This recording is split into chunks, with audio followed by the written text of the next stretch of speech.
Dans les milieux du baseball, il était connu sous le nom de Charlie le Fonceur. Personne ne mettait autant d'énergie sur le terrain. Les journalistes, les milieux du baseball et des milliers de fans le considéraient comme une véritable idole du sport. Sa nomination au temple de la renommée semblait automatique. Mais l'espace d'une nuit, tout bascula. Le monde du sport fut stupéfait par la rumeur. Pete Rose, le héros du baseball, était profondément impliqué dans les paris illégaux sur les matchs de baseball. La commission de discipline sportive le raya à vie de la Ligue.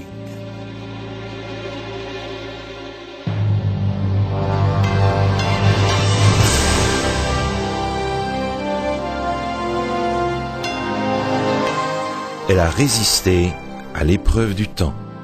La Bible, le livre de la révélation, est toujours d'actualité dans le monde complexe d'aujourd'hui. Voici, il est écrit. C'est un message de foi et d'espérance que vous présente maintenant José Élysée.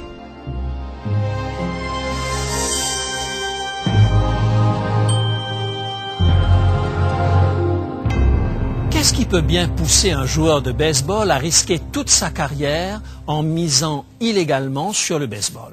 L'argent? Pete n'en manquait pas. Je crois que si Pete Rose avait su où le mèneraient ses actions, il n'aurait jamais mis le doigt dans cet engrenage. L'embarras causé à sa famille et l'humiliation étaient des punitions suffisantes, mais il a fallu ajouter à cela les pertes financières énormes et l'abandon du baseball qui était toute sa vie.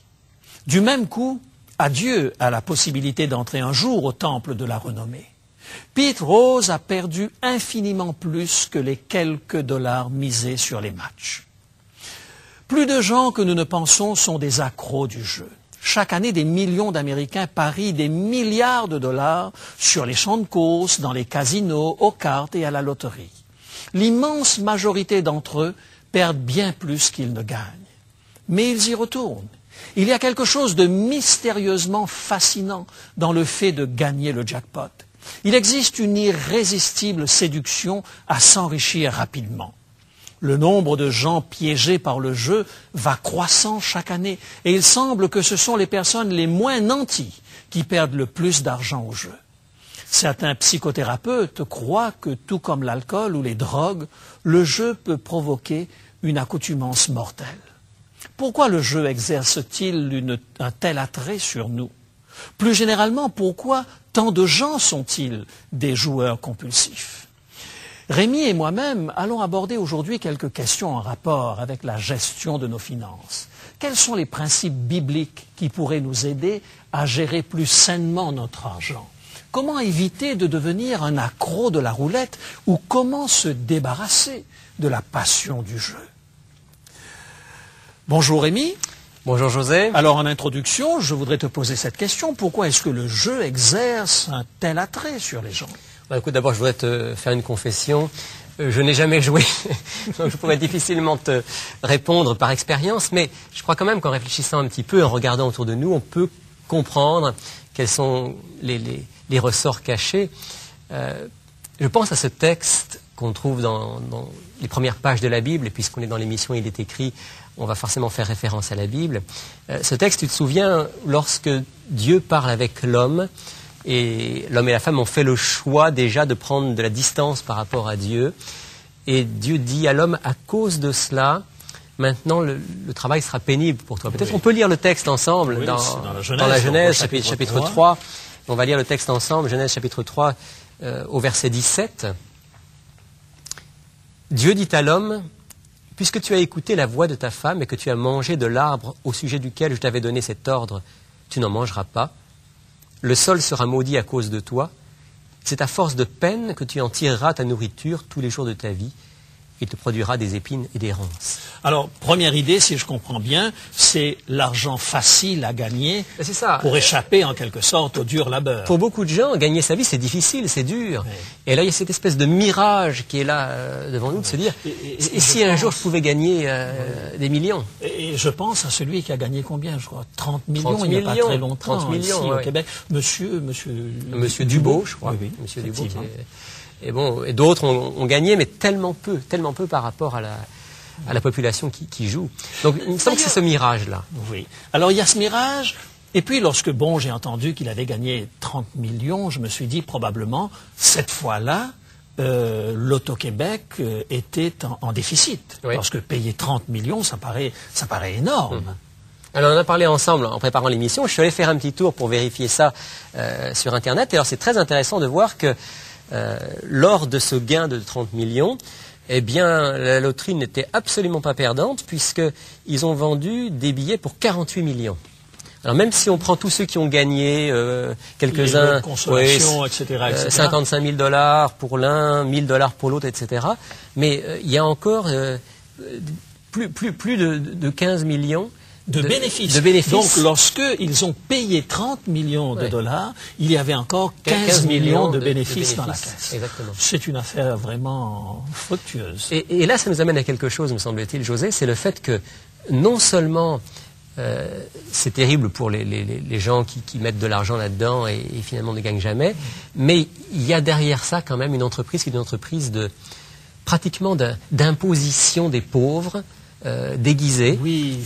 On fait miroiter quelque chose et finalement ceux qui s'enrichissent ne sont pas les pauvres, mais ce sont ceux qui sont derrière ces entreprises juteuses. Oui, effectivement, il y a quelque chose qui m'a frappé, c'est le fait que ce sont surtout les gens qui appartiennent à la classe la plus défavorisée, qui en fait se disent mais si je gagnais le jackpot, ça serait vraiment idéal. Et c'est une exploitation terrible. Certaines études sembleraient montrer qu'il y a des personnes qui jouent jusqu'à 20% de leurs revenus régulièrement dans différents jeux de hasard. C'est-à-dire que c'est alors, si quelqu'un gagne, si quelqu'un gagne, par exemple, je sais pas moi, 10 000 $ par année, il va jouer dans l'année 2 000 $. C'est absolument effarant. Et c'est là qu'on dit qu'il y a quelque chose qui est un peu malhonnête. Et je pensais à un texte qu'on pourrait lire ensemble et qui en même temps nous rappelle le soin que Dieu a des plus démunis dans le livre des Proverbes, au chapitre 22. Il y a un texte qui m'a fait réfléchir à ce sujet en montrant le côté immoral. Cette exploitation des pauvres. Cette exploitation des pauvres dont même l'État, d'une certaine manière, profite. Dans le livre des Proverbes, au chapitre 22, au verset 16, il est dit « Opprimer le pauvre pour augmenter son bien, c'est donner aux riches, mais pour n'arriver qu'à la disette. » Très beau proverbe. Et un petit peu plus loin, si je peux encore lire un verset, toujours dans le Proverbe 22, au verset 22, début du verset 23, il est dit « Ne dépouille pas le pauvre parce qu'il est pauvre, n'opprime pas le malheureux à la porte, car l'Éternel défendra leur cause. » Alors, en d'autres mots, lorsqu'on a fait miroiter 30 millions qui ont été gagnés par une personne et qu'on se met par ailleurs 15 millions de dollars dans la poche, c'est immoral par rapport à ces gens pauvres, justement. Exactement, on est en train de profiter. Bon, on va y venir, la personne qui joue est toujours responsable. On ne peut pas se dédouaner de sa responsabilité en disant c'est l'État ou c'est la loterie nationale. Mais quand même, il y a quelque chose de profondément immoral là-dedans. Tout à fait. Mais est-ce que Dieu avait un plan? Est-ce que Dieu avait un projet pour la manière dont l'être humain doit gérer son argent, doit gérer ses finances? C'est sans doute ce qui devrait être maintenant l'essentiel de notre conversation. Quel est le projet de Dieu pour nous par rapport à la gestion de nos biens, à la gestion de nos finances? Alors ça nous fait penser immédiatement à la notion de dîme qu'on retrouve dans l'Ancien Testament. Oui, et puis peut-être de manière plus large déjà, au fait que Dieu avait prévu qu'à travers son travail, à travers son activité, l'être humain pourvoit à ses besoins et une certaine satisfaction légitime. Oui. Pour revenir au texte que tu citais tout à l'heure par rapport à Adam qui reçoit comme une sorte de malédiction le fait que le travail va devenir quelque chose de difficile, j'ai lu quelque part un commentaire qui m'avait vraiment frappé, c'est que, en fait, avant qu'il ne pêche, il vivait dans une situation idéale. Et que le fait que son nombre d'heures de travail doive augmenter n'était pas tellement une malédiction, mais l'activité devenait en quelque sorte une nécessité pour pouvoir continuer de vivre dans un monde qui était diminué par le péché. Dans ce sens, c'était un moindre mal ou même une bénédiction que de devoir être actif pour pouvoir vivre. Et puis travailler, c'est aussi une manière de bâtir son caractère, je pense. Exactement. Toujours dans le livre des Proverbes, il y a un texte que je trouve intéressant dans le Proverbe 18, et c'est au verset 9, il est dit ceci: « Celui qui se relâche dans son travail est frère de celui qui détruit. » Donc cette idée que le fait de se relâcher dans son travail, c'est ne pas construire, tu parlais du caractère, construire son caractère, construire... À l'inverse, celui qui est diligent, qui est laborieux dans le bon sens du terme, est quelqu'un qui non seulement va pouvoir vivre, mais en même temps va construire sa personnalité, et ça c'est le projet de Dieu. Je souris un peu parce que je repense à cette maman qui, avec beaucoup de sagesse, disait à son fils, qui n'avait pas tellement envie de travailler, il dit: « Tu as bien compris que Dieu a dit de se reposer le 7e jour, mais tu as oublié qu'il dit tu travailleras 6 jours. » Exactement. Et il y a de la sagesse, même parfois dans les dictons, je pense à ces fables de La Fontaine, où il est question d'un laboureur qui sent sa mort prochaine, laboureur à ses enfants, et qui dit travaillez, prenez de la peine, c'est le fond qui manque le moins. Effectivement, dans le projet de Dieu, c'est à travers le travail, notre activité, que finalement on peut former notre caractère et aussi pourvoir à nos besoins. Alors, ce qui est frappant également dans l'Ancien Testament, c'est que Dieu ne considère pas l'homme comme le propriétaire de la terre. Non, toujours comme le gestionnaire. Comme le gestionnaire. Et il y a un texte dans le Deutéronome, nous en avions parlé également, au chapitre 8 et le verset 18. Peut-être tu pourrais le lire. Oui, Deutéronome chapitre 8. Et le verset 18.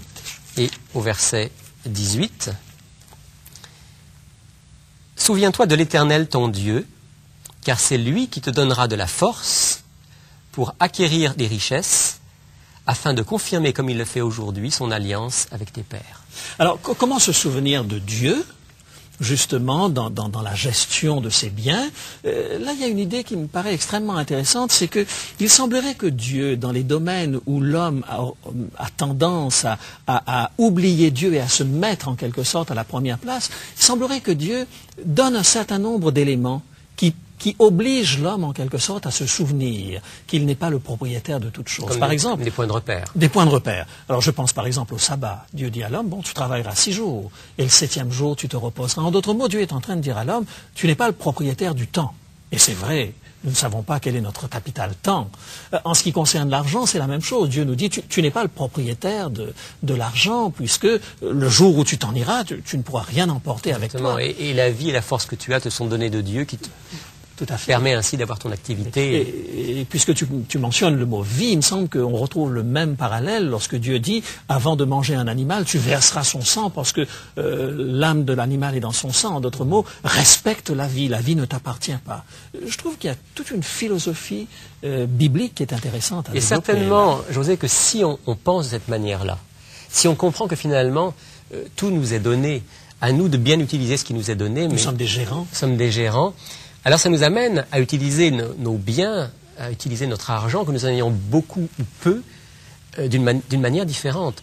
On ne va pas aller jouer de l'argent, risquer de perdre des sommes importantes pour quelque chose finalement de futile, mais essayer de bien utiliser cet argent pour qu'il soit une bénédiction pour nous, pour notre famille, pour ceux qui nous entourent.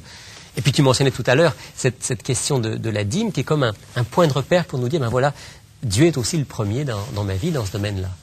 Peut-être on pourrait dire quelques mots à propos de la dîme et de ce que ça signifie. Oui, donc le principe de la dîme, c'est 10% de son revenu. Et donc, je crois qu'en Israël, ils allaient même beaucoup plus loin que cela. Parce qu'il y avait donc la dîme, qui était la part qui revenait à Dieu, mais en plus, ils ajoutaient à cela des offrandes. Et j'ai lu dans un certain commentaire que ça pouvait aller jusqu'à 25% de leurs revenus. Il y avait une très grande générosité au départ dans cette conception de mettre Dieu à la première place. Et c'était lié à leur attachement envers Dieu et à cette conviction qu'ils n'étaient que les gestionnaires. Peut-être on pourrait lire ici un texte qui nous parle justement de la dîme. Dans le livre de la Genèse, au chapitre 28, on a cette expérience qu'a faite Jacob, qui était donc le petit-fils d'Abraham. Et dans une situation difficile... Il fuit son frère, je crois. Hein. Exactement. C'est juste après... Et là, il va parler à son Dieu. Et il va lui dire, donc ça se trouve dans le chapitre 28 de la Genèse, au chapitre 28, versets 20 à 22. si Dieu est avec moi, s'il me garde pendant ce voyage que je fais, s'il me donne du pain à manger, des habits pour me vêtir, et si je retourne en paix à la maison de mon Père, alors l'Éternel sera mon Dieu. Cette pierre que j'ai dressée pour monument sera la maison de Dieu, et je te donnerai la dîme de tout ce que tu me donneras.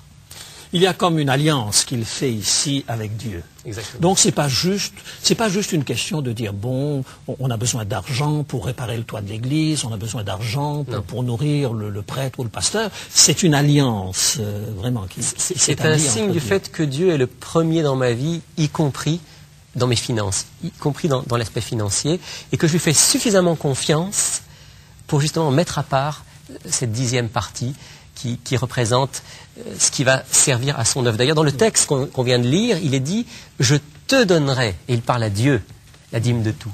C'est-à-dire qu'on ne rend pas la dîme à une organisation quelconque ou à une église, fondamentalement.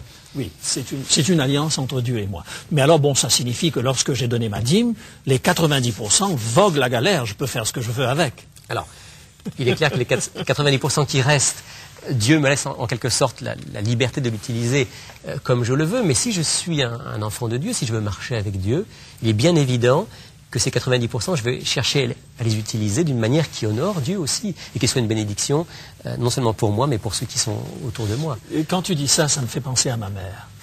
J'étais enfant, ça remonte à plus de 50 ans maintenant.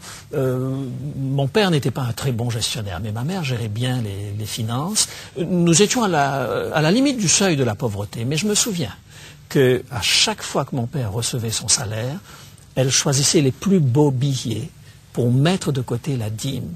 Et on pouvait, par exemple, ne plus avoir assez à manger. Mais jamais elle n'aurait touché à cet argent. C'était la part de Dieu. C'est sacré. C'est sacré. Alors ce qui est extraordinaire aussi, c'est qu'elle ne s'est jamais constituée de fonds de pension, mais jusqu'à sa mort, elle n'a jamais eu non plus à s'inquiéter pour la question financière. Et je crois que ce que tu dis là nous amène à une promesse extraordinaire qu'on trouve dans la Bible, justement, par rapport à celui qui est fidèle par amour envers Dieu, pour rendre la dîme, pour participer à l'œuvre de Dieu et pour être bon et généreux envers les autres. Dans le livre du prophète Malachie, il y a un texte extraordinaire à ce sujet. Et peut-être juste avant de citer ce texte de Malachie, toujours dans la même pensée, je pense à un homme comme Elkana, le père de Samuel. C'est impressionnant. Le souverain sacrificateur n'arrive pas à élever ses propres enfants. Ce sont des gens qui plongent la main dans la caisse en quelque sorte et qui déshonorent les choses spirituelles. Mais Elkana, chaque année, fidèlement, apporte à la maison de Dieu la part qui revient à Dieu. En d'autres mots, il est en train de dire, la manière dont ils vont le gérer, c'est leur problème. Mais ma relation avec Dieu, ce qui est important, c'est que moi, je suis fidèle avec Dieu.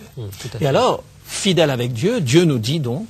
Voilà, dans le livre du prophète Malachie, on va lire un texte qui est un encouragement à être fidèle envers Dieu, mais en même temps une merveilleuse promesse, au chapitre 3, Malachie, chapitre 3, et je vais lire à partir du verset 8. « Un homme trompe-t-il Dieu? Car vous me trompez. Et vous dites, en quoi t'avons-nous trompé? Dans les dîmes et les offrandes. Vous êtes frappés par la malédiction et vous me trompez la nation tout entière. Apportez à la maison du trésor toutes les dîmes, afin qu'il y ait de la nourriture dans ma maison. Mettez-moi de la sorte à l'épreuve, dit l'Éternel des armées. Et vous verrez si je n'ouvre pas pour vous les écluses des cieux, si je ne répands pas sur vous la bénédiction en abondance. » Très belle promesse qui nous est faite ici. Et en fait, Dieu est en train de dire à l'homme que dans la mesure où l'homme est prêt à faire cette alliance avec lui, il est prêt de son côté à ouvrir les écluses des cieux. C'est quelque chose d'absolument formidable. D'une manière étonnante. D'une manière étonnante. Alors peut-être pour conclure, il faudrait que l'on revienne sur le problème qu'on a évoqué au départ, c'est-à-dire le jeu compulsif. Quand on est pris là-dedans, de quelle manière est-ce que nous pouvons y échapper? Alors peut-être la première chose, c'est de reconnaître que le problème existe.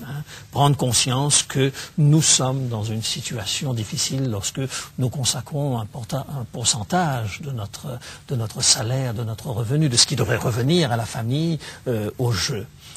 Premier épître de Jean, chapitre 1er, verset 9, dit « Si nous confessons nos péchés, il est fidèle et juste pour nous les pardonner et pour nous purifier de toute iniquité. » il nous accorde la victoire. Et s'il nous accorde la victoire, eh bien, il faut se saisir de cette victoire. Et comment se saisir de cette victoire? J'aime ce texte de l'apôtre Paul qui dit que nous sommes morts au péché. Et si je suis mort au jeu, les tables de jeu ne m'attireront plus. Et puis remplacer les mauvaises habitudes par de bonnes.